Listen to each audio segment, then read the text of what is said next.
Sweet. So awesome to be here with Jen Sinkler of Thrive as the Fittest. Hi. Hi. For a little bit longer anyway. I'm rebranding. I'm going to be unapologeticallystrong.com soon. Oh, good for you. That's Really awesome. excited. So good. Enough of us have the t-shirt, so it's great. Awesome. Yes.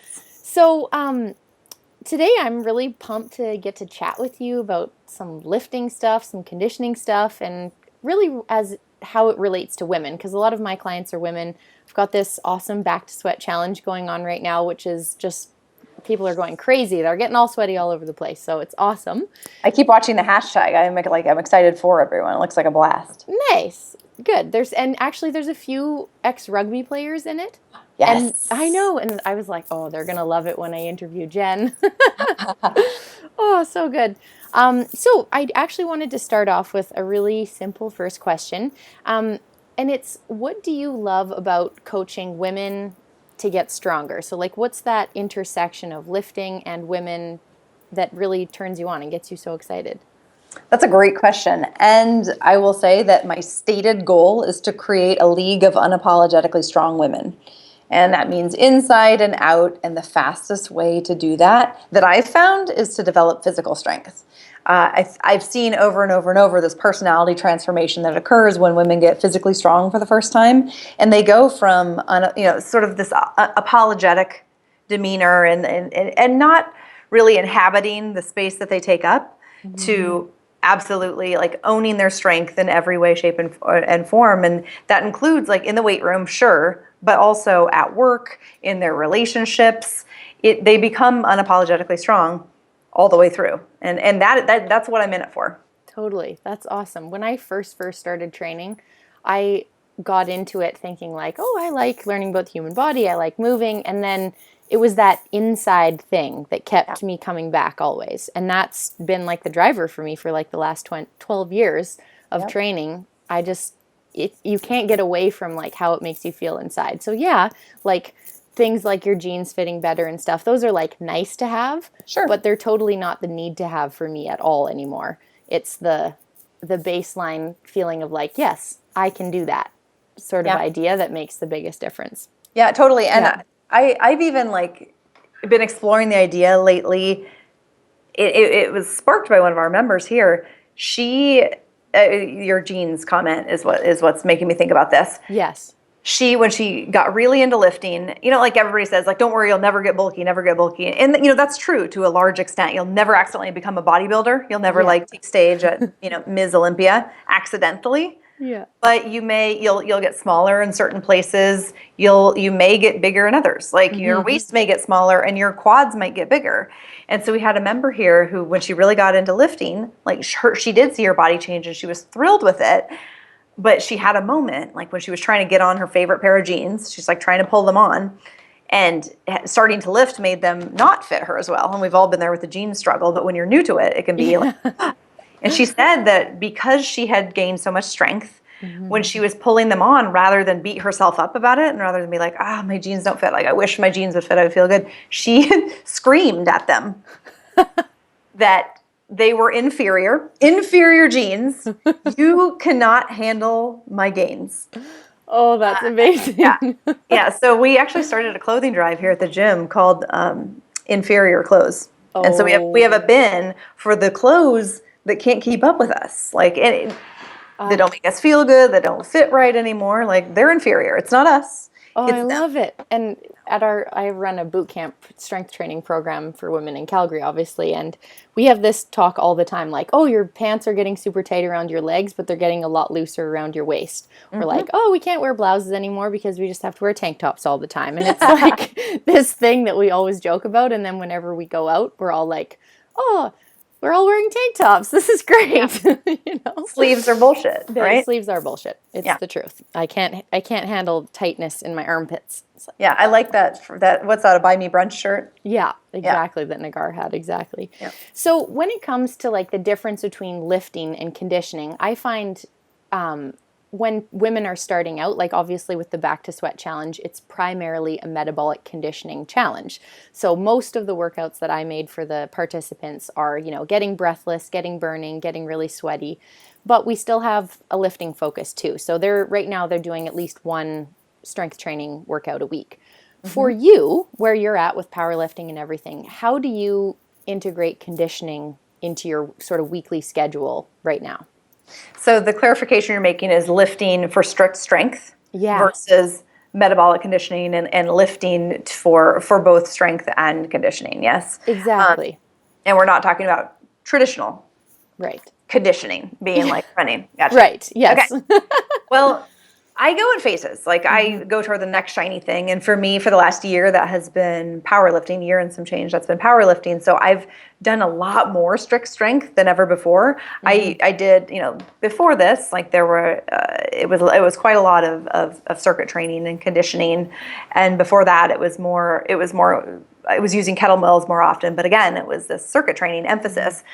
So I'm still doing conditioning now. Like when I first went down the powerlifting road, I really limited my my circuits because I was worried about detracting from my from my strength goals. Totally. Because you can't work toward every single goal as your number one goal all the time. So I just shifted focus. Eventually, though, I started doing more conditioning again in support of my strength goals. And my coach that I'm working with right now, Alex Viata, he kind of made me change the way I think about lifting in support of strict strength. Yeah.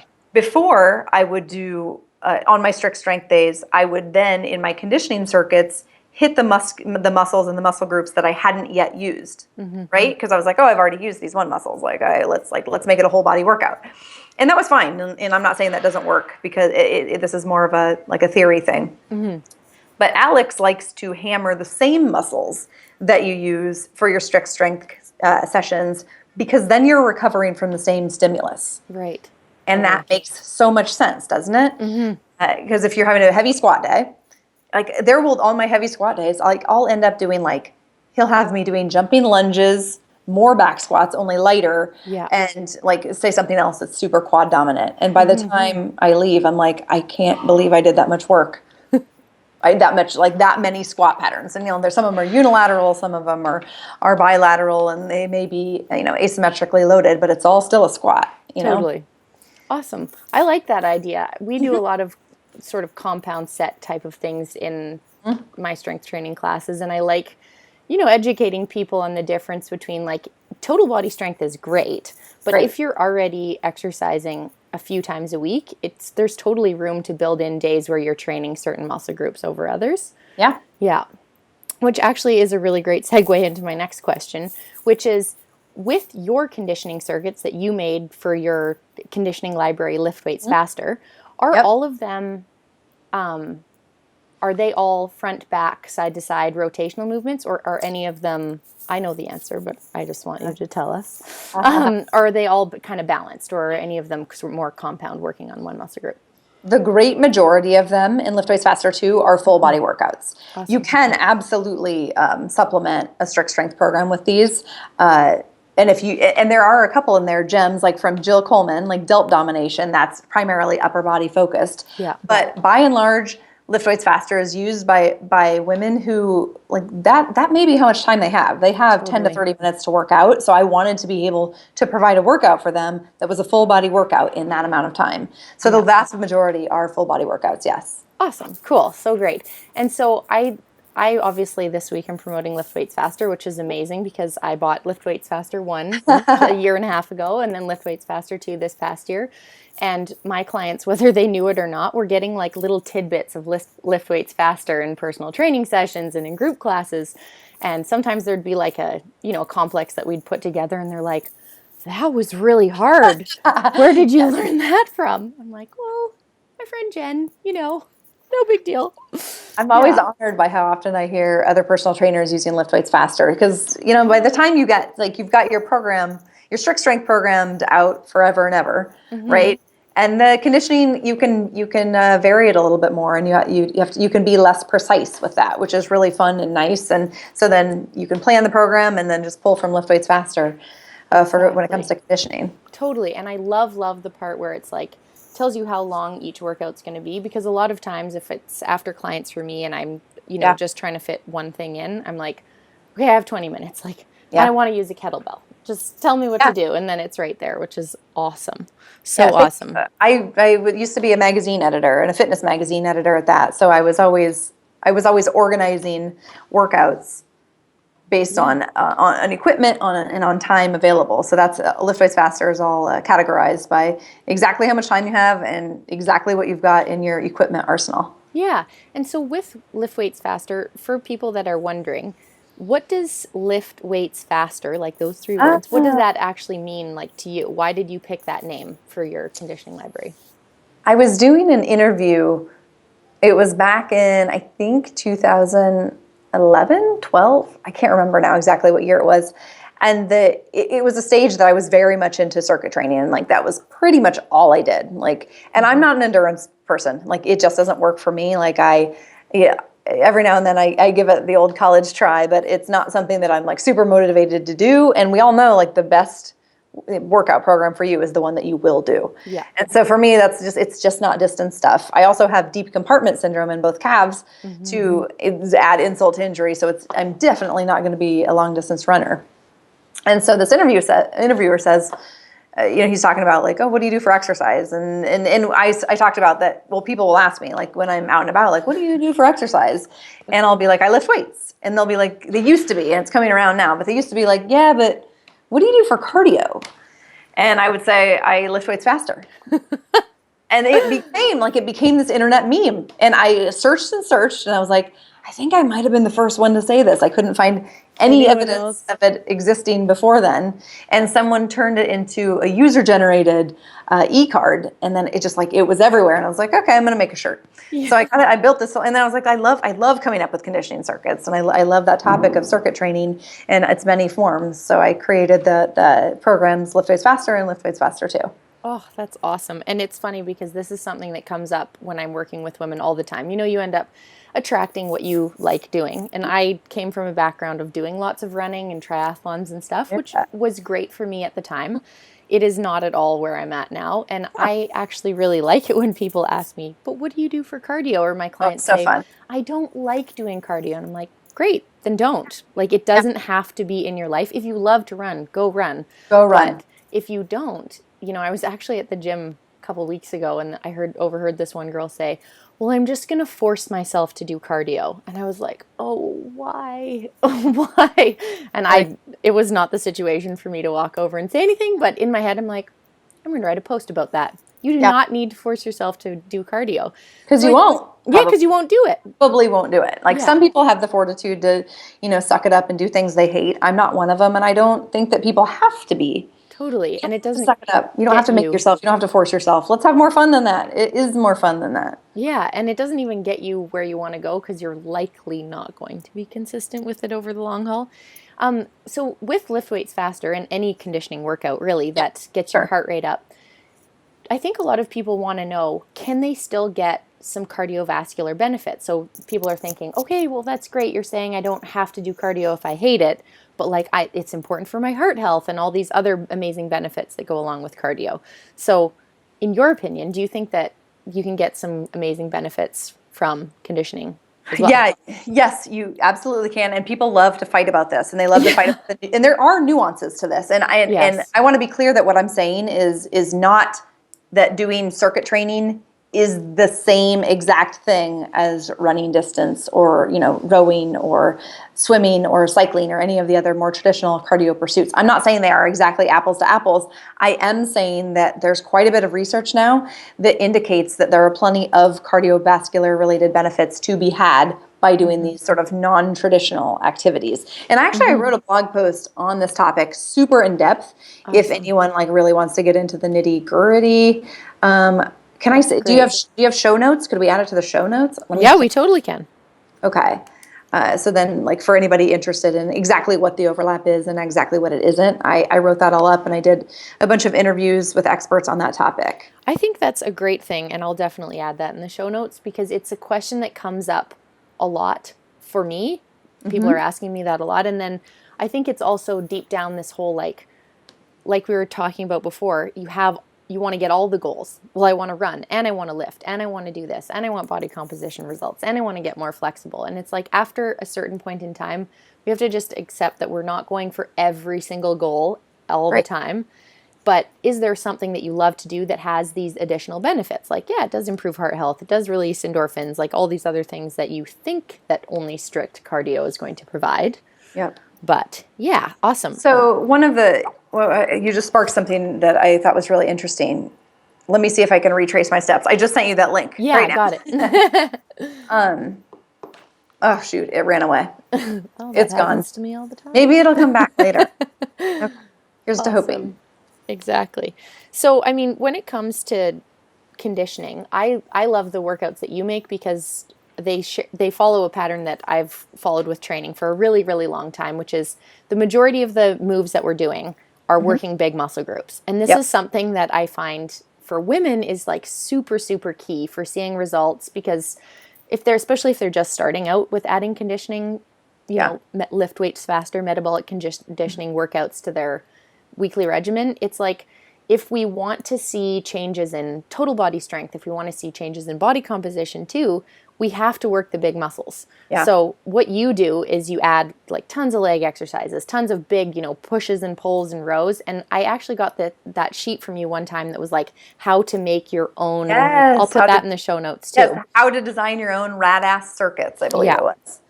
Totally. Yeah, because then it's kind of a plug-and-play situation. You can be like, I know I need a hinge. I know I need a squat. I know I need an upper body push. I know I need an upper body pull. I know I need a core, a rotation, an anti-rotation, or carry, anything under that umbrella. So yeah, definitely. Totally.